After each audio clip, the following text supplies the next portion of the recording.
Welcome to the Motivated Martial Arts Podcast. Your hosts, Jackson White and Gavin Cook, have been friends and Taekwondo training partners for over 40 years.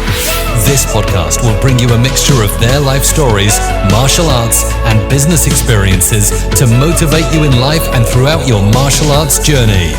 Adding in a mixture of inspiring interviews and some of the best traditional martial artists around today. So over to your hosts, the Motivated Martial Artists.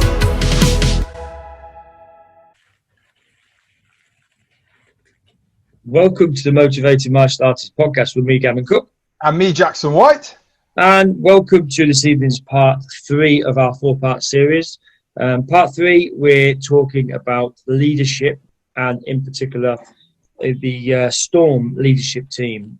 So STORM stands for Special Team of Role Models.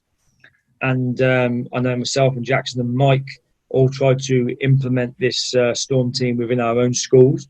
So we're going to try and get a little bit more information over about that and the benefits of the STORM team and how it all works and how we're sort of developing these young leaders of tomorrow, I guess. So I suppose over to you, Mike. I mean, is this quite a big thing for you guys over in the US?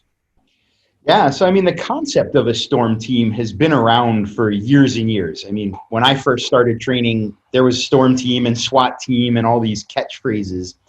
And, you know, I think back then, the concept was just that it was an upgrade program and you'd take an extra class a week and maybe you learned some weapons or something that the other kids weren't learning. And it was more about the financial income, which does have merit. You know, anytime you can bring a new revenue stream into your school that still fits with your core values, that's great. It helps insulate you a little bit from fluctuations in your main programs.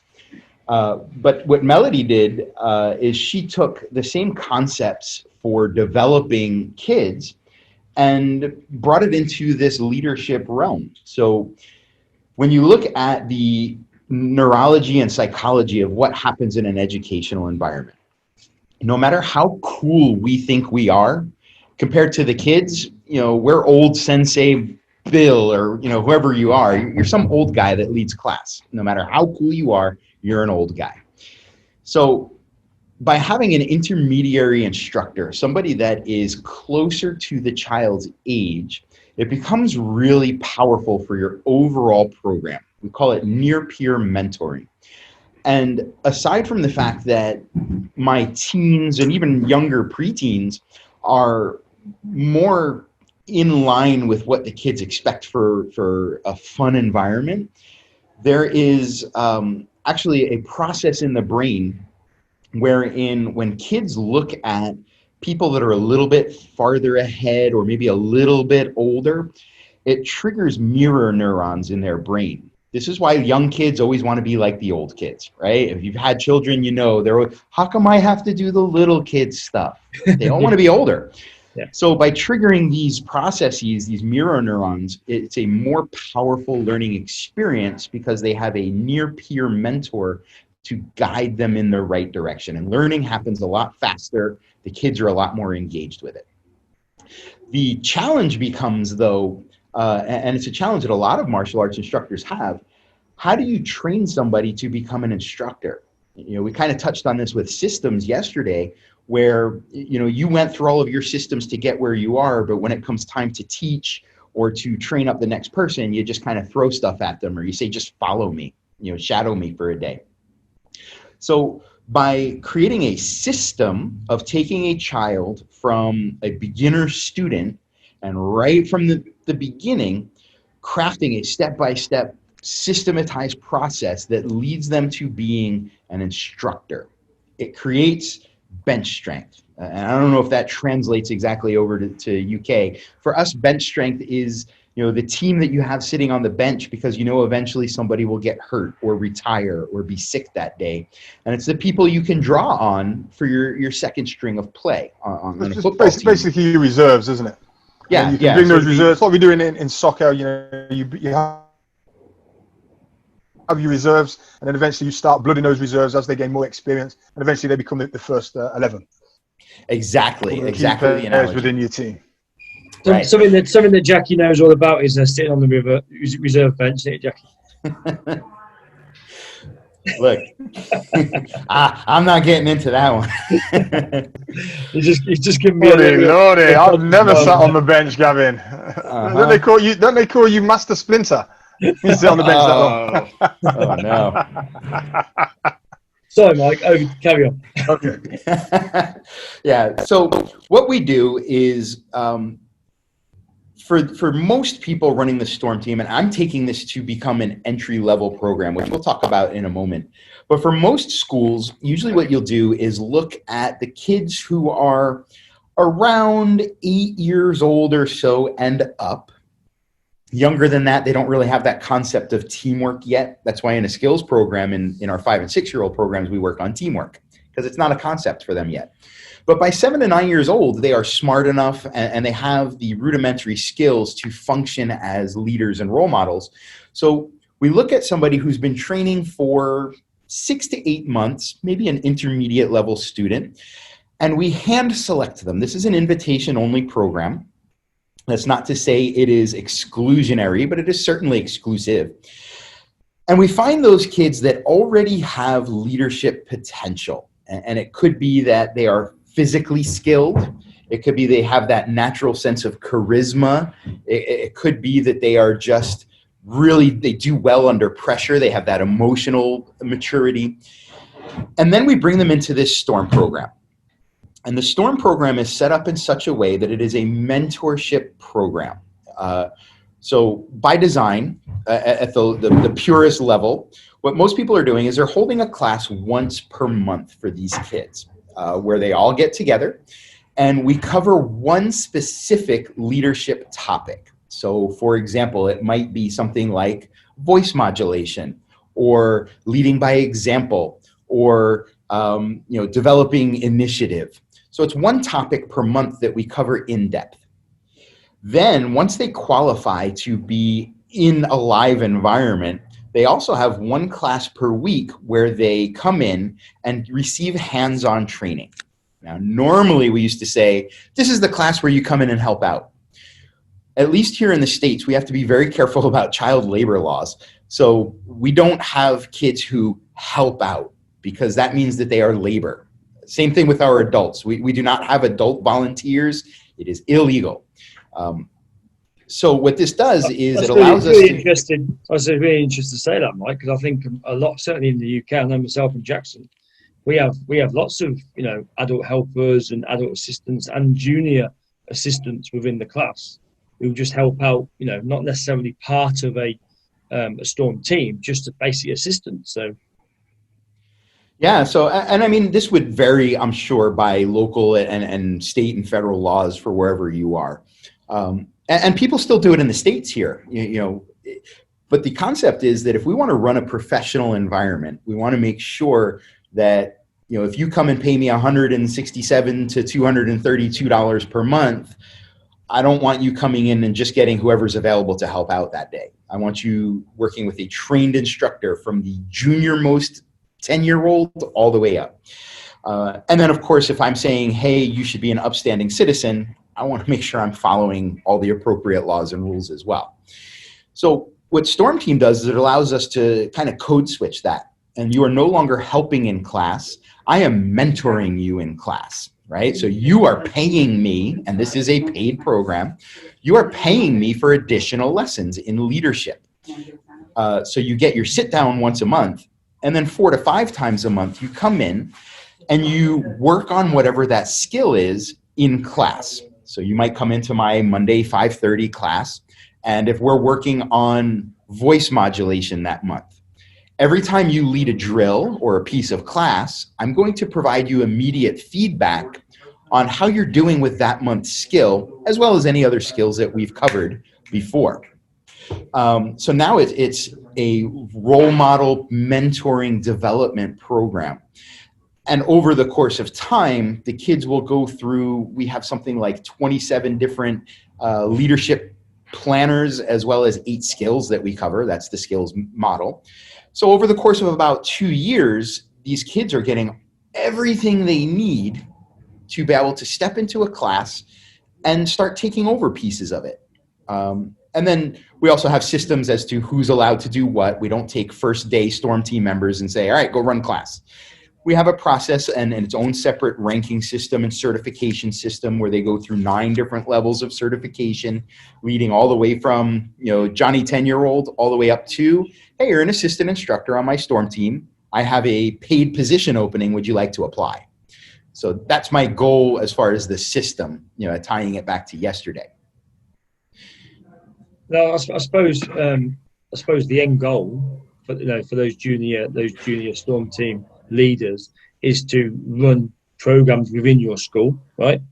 And maybe ultimately go out and open their own school one day, or open a maybe like a satellite school, presumably of the main class.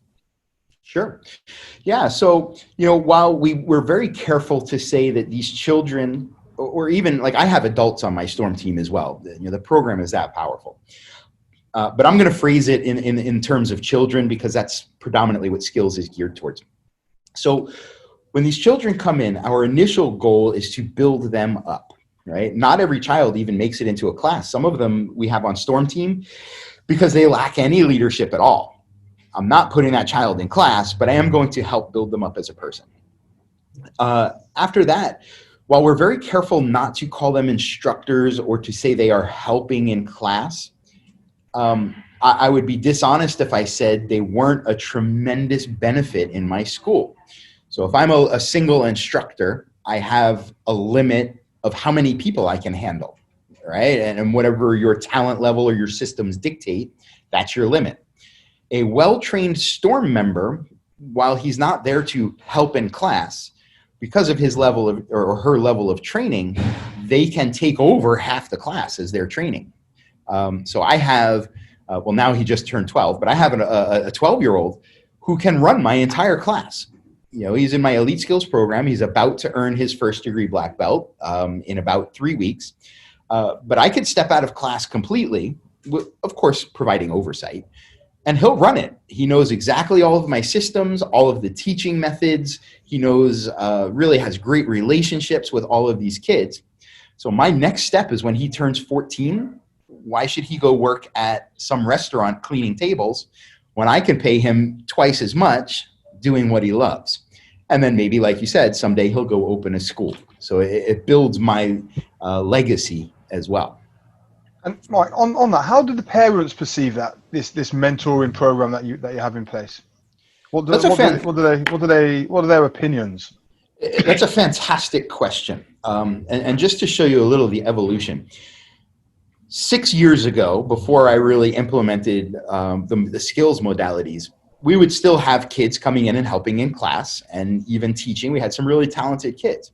And the perception was, why am I paying you all of this money to have a 12-year-old teach my kid? Right? That's the old perception. Now, as people come in and they see my storm team members, and of course we preempt the conversation, and if there's a storm team member on the floor while somebody is visiting, we make sure we point it out first and describe just briefly, who they are and what they're doing. And then they watch. And after about 5 minutes now, the conversation goes from, why should I join you if a 10-year-old is going to do this, to how can I get my 10-year-old to be like that? That kid is amazing. And it goes beyond my school. My storm team is also my representative force when I have to go out and work in the community for volunteer work or with my Chamber of Commerce. So within my community, people call me all the time and say, hey, are your storm team kids available? I need them to babysit. I need them to work this event. Can I borrow them? So it's a really powerfully perceived program from parents and community members. All right.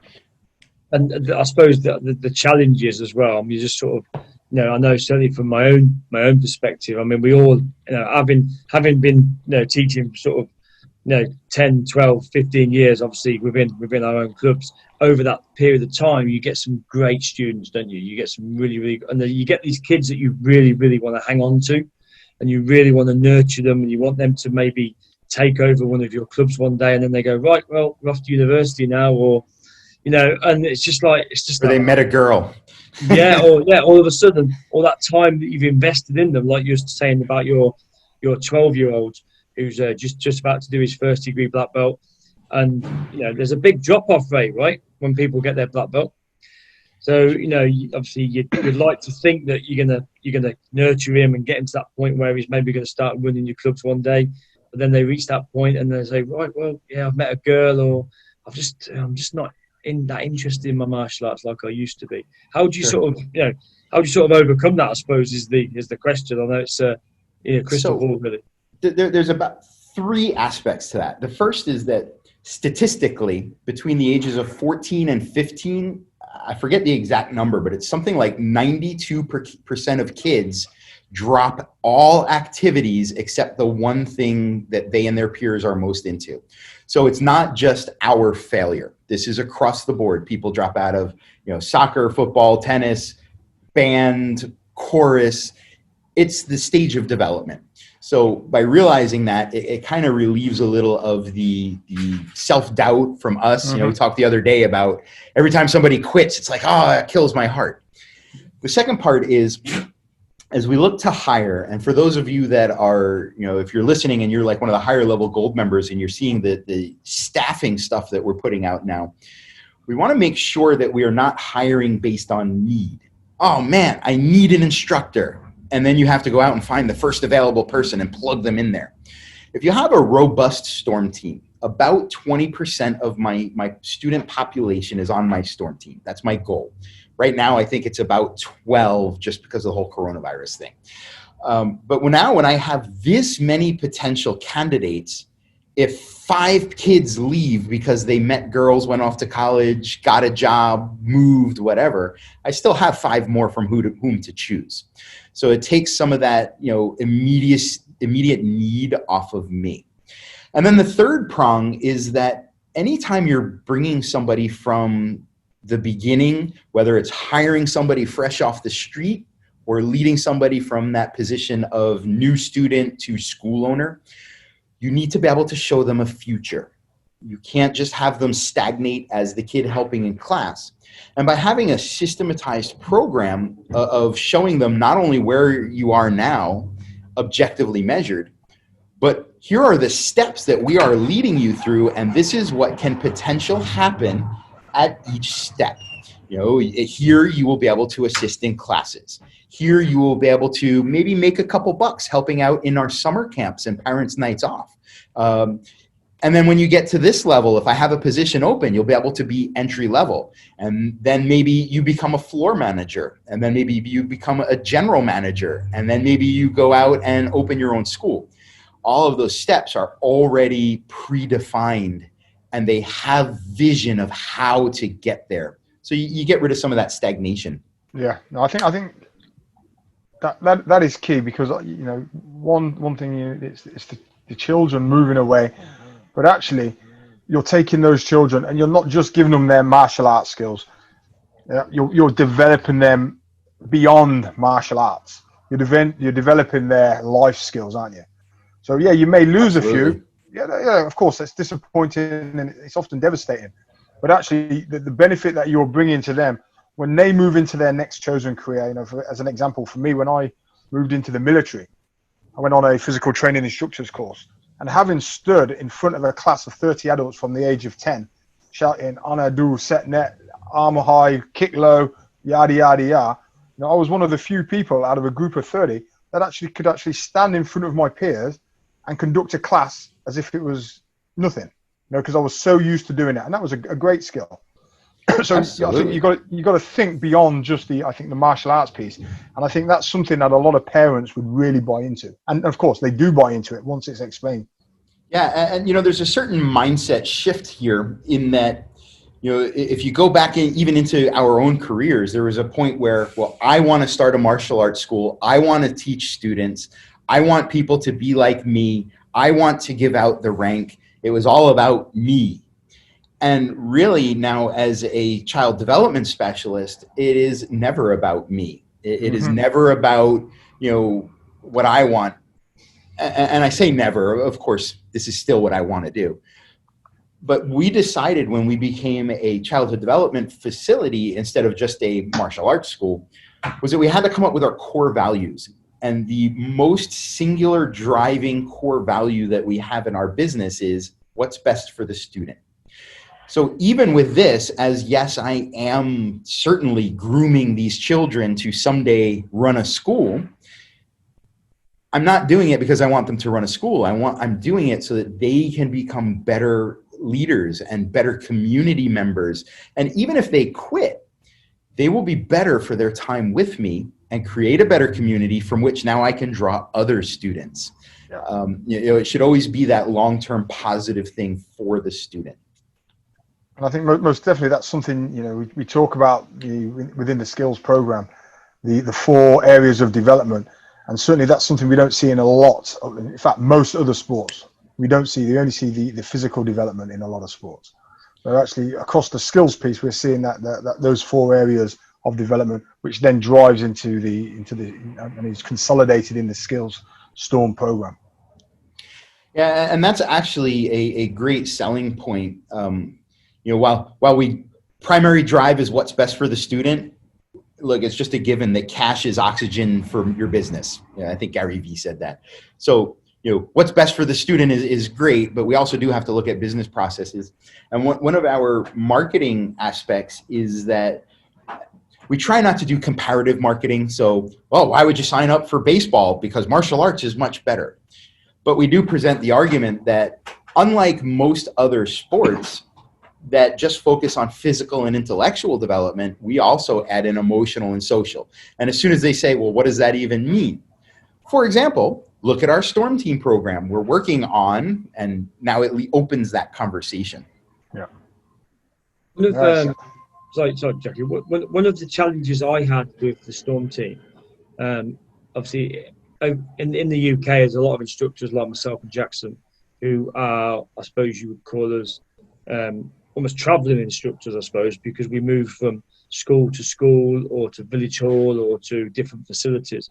Where obviously over in the US, predominantly, I'd imagine well, nearly every martial arts school has a physical premises. There's probably not as many sort of, say, tenants type school. So, yeah, we're tenants, aren't we? Tenants, yeah, sure. Yeah, we rent a space for a period of time. Yeah, exactly. So, and I mean, when you think of my schools, and certainly sort of geographically, sometimes there's 45 minutes between schools, for instance, or half an hour between schools. So whilst running the Storm Team, I had maybe some kids over in one school who really wanted to be part of the Storm Team, and then I was trying to run regular meetings, and it became quite challenging trying to get everybody together at the same time, because let's not forget, it's not the kids' responsibility, it's the parents, isn't it? Exactly. And it's trying to get them to give up a Saturday morning to drive 45 minutes for an hour and a half meeting where we talked about what skill we're going to or what drill we're going to work on that particular week.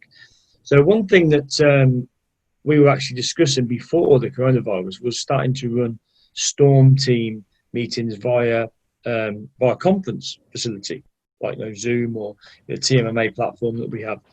So we were actually discussing that prior to COVID, just to try to pull everyone together in one place so you can have regular meetings using the medium of conferences. So maybe that might be. And I think now having, coming towards the back end, fingers crossed in most COVID cases, that's something that most students now are fully versed in. They understand that principle. So I think it'd be quite easy to implement that. And then of course with the Academy software that we've launched this week, being able to do the one-on-one sessions to lead those video assessments. So assessment via video, not just on the personal piece for the students. I think that'd be a huge beneficial tool to allow the developing Storm teams to engage with their students.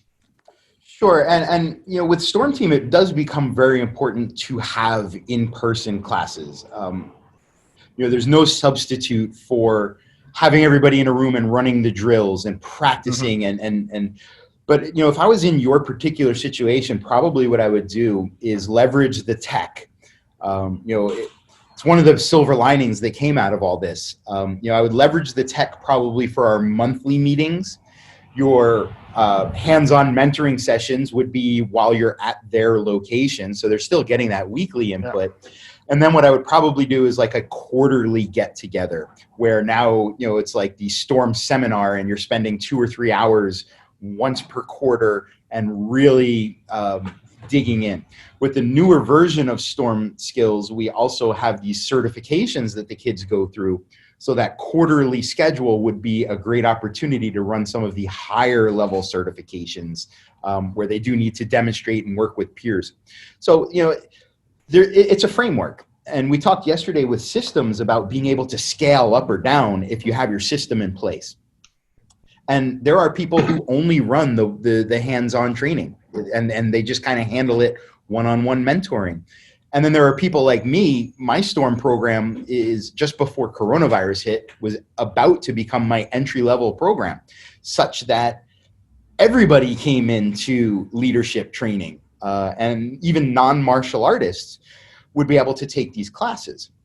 And that would be scaling the opposite direction, as huge as I can make it. If I could have 100 leadership kids, maybe 20 of whom were martial artists, 20 of whom, were not interested in sports at all, and maybe 20 were on the soccer team. And it really is so flexible as long as you have certain elements in place. And do you know what? That's a perfect summary, Mike, because it leads us into tomorrow's subject, which we're going to discuss.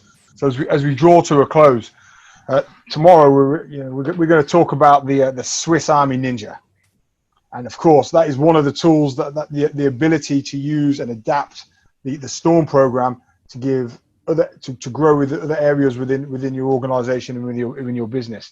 So for instructors, then, Mike, just to summarize, that are toying with the idea of a leadership mentoring package, what would be your advice for them if they're just teetering on the edge of putting something like that in place? Sure. So my first advice would be to really look at what you're trying to accomplish based on your core values and your vision of where your business is going. Look at that first so that you can fit this program in. If you're going to use Storm Skillz, that we provide, that becomes really easy because most of it is done for you. But really have all of your ducks in a row, because you are about to set up for these kids what their leadership ideals will be for the entire rest of their life. And if you do it wrong, if you try to just wing it, you'll actually have the negative effect instead of the positive effect. Sure. So really do your research first. So you're really embarking on life-changing capability for your students, aren't you? Absolutely. And if you look at it, we all like to talk about our self-defense. Statistically, most kids will have to face emotional and intellectual self-defense, defense against, their fear of public speaking, defense against standing in front of a platoon, far more than they will have to punch or kick somebody. Yeah. So this is probably one of the most impactful things you can do in your school. Okay, fantastic. Mike, again, absolute gem. Some real key snippets of information there for us on a subject certainly close to my heart, because I use my martial arts school as a mentoring program to develop children and really bring them to be the best that they can be. And I know, having implemented the Storm program in my school, it's allowed me to draw on what we were speaking yesterday, to systemize that rather than me winging it in a positive way, but actually being able to systemize it and consistently deliver measurable results for each of the students. So no, thank you very much for this evening's topic. Yeah, that was really good. And I think what you said about the use of tech as well, because obviously the Skillz program is a platform-based product, isn't it? It's a web-based product. So again, that's an easy way to deliver it, because kids are so used to having phones or iPads on them glued, screen agers, as we call them, right? Yep. They're so used to it, giving them a drill on a phone to say, right, this is the drill we're going to be working on this week, guys.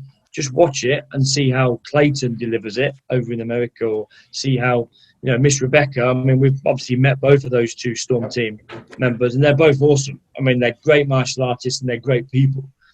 And in fact, we have, for my school at least, I have a password protected Storm team page on my website where they can go and see this is exactly what we're teaching this week and prepare ahead of time for it. Okay, fantastic. Okay, Mike, we're going to wrap it up there. Looking forward to speaking to you tomorrow. So have a good rest of your day, sir. You as well, gentlemen. Thank you. Yeah, thank you, Mike. See you soon. Bye-bye. I hope you enjoyed this week's episode, and don't forget to subscribe to the podcast on your listening platform. It would be awesome if you could also leave us a review. We really appreciate your valued feedback. Also, check out our website, themotivatedmartialartist.com. We also have a YouTube, Instagram, LinkedIn, Facebook page, and Facebook group. All the links are available on the show notes below. We'd like to thank again our show sponsors, skillzconnect.co.uk, the world's leading children's development program for martial arts. If you're a martial arts school owner or instructor and are looking for some inspiration, ideas or drills for your children's classes, make sure you check the Skillz out.